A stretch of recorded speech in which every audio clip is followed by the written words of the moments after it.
Today on Passion for Food, I'll show you how to make this delicious ramen lo mein. Now, I hope you won't think I'm too much of a megalomaniac, but this really is top ramen. So let's go ahead and get started. And the first thing we want to do is prepare our protein. I'm going to be using one large chicken breast here today. And we're just going to be slicing that thin across the grain. That'll make it more tender in the final dish. And you'll notice this is partially frozen. That just makes it a whole lot easier to slice evenly. But we can, of course, substitute in whatever protein we would like or leave it out entirely and just make a vegetable lo mein. And now that we have that, let's create a quick marinade that is going to consist of about 4 cloves of garlic roughly chopped, along with about a cup of green onions, and about 1/3 of a cup of soy sauce.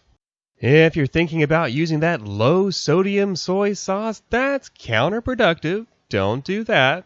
The whole purpose of the soy sauce is to season the dish. So, kind of like low sodium salt, I think low sodium soy sauce is on the list of things that probably doesn't need to exist. Anyway, we're going to add about a teaspoon of pepper here, along with about 2 tablespoons of rice wine vinegar. This acidity is really going to help balance out all of our flavors nicely.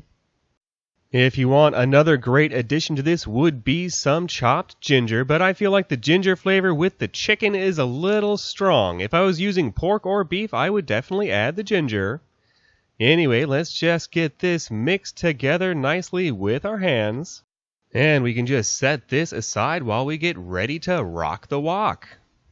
I really like a wok for this. It just makes stir frying a little easier, but a large skillet would work just fine for this. So in we go with about a tablespoon of grass-fed butter, along with about 1.5 tablespoons of sesame oil. This really gives the lo mein a beautiful nutty flavor.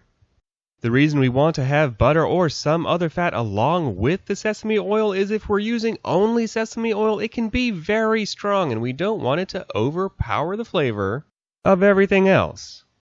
Once that's heated up, we'll go in with 1 large sliced onion, half a head of green shredded cabbage, along with 1 large julienne carrot that is cut into thin strips like this.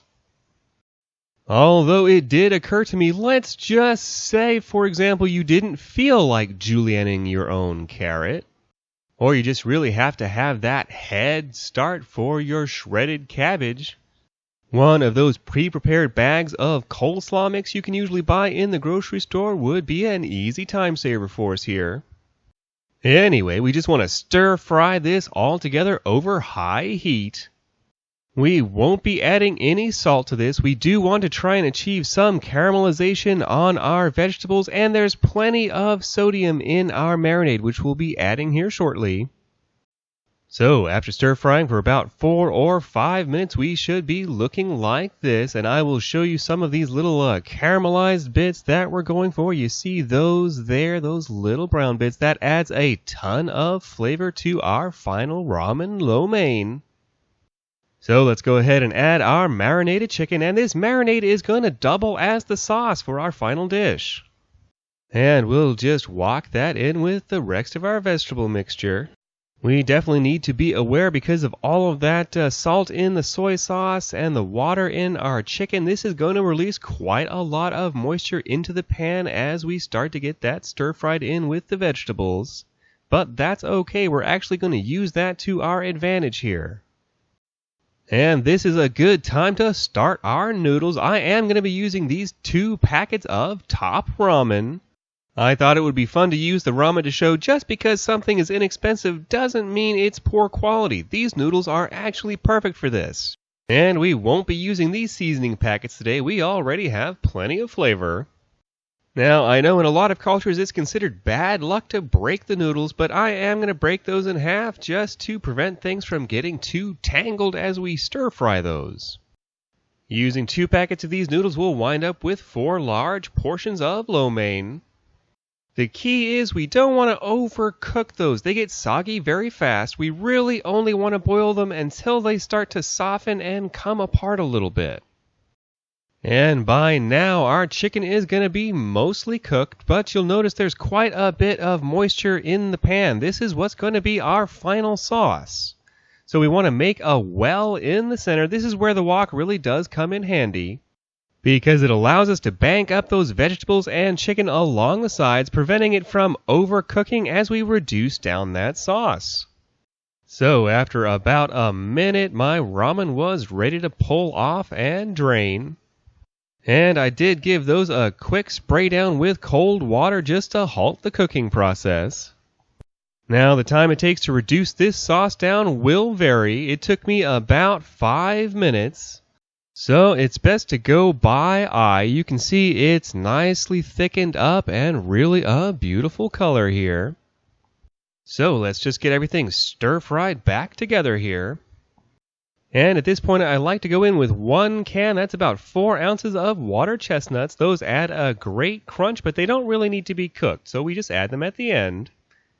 And now we're going to go in with our 2 packs of cooked ramen. And we just want to stir fry all this together until everything is evenly coated in that beautiful sauce we created and warmed all the way through. And that's it. Our delicious ramen lo mein is ready to eat. So let's go ahead and grab a plate. But wait, there is one final ingredient to make this a perfect ramen lo mein. That is 1 soft-boiled egg. It really is an excellent addition, and it finally gives us an answer to that age-old question of which came first, the chicken or the egg. Anyway, let's add just a little bit of extra green onion for a little oniony zip. This ramen lo mein is extremely delicious, and we managed to make the whole thing for under $4. That's 4 large portions of restaurant quality food. That really is some amazing value we have here. So in closing, I just wanted to leave you with this. Did you know that German poodles and Chinese noodles just have oodles in common? Think about it. Just oodles. I really hope you've enjoyed today's episode of Passion for Food. If you have, give me a thumbs up below and consider subscribing and hitting that little bell so you don't miss out on our future episodes. This has been Graham with Passion for Food.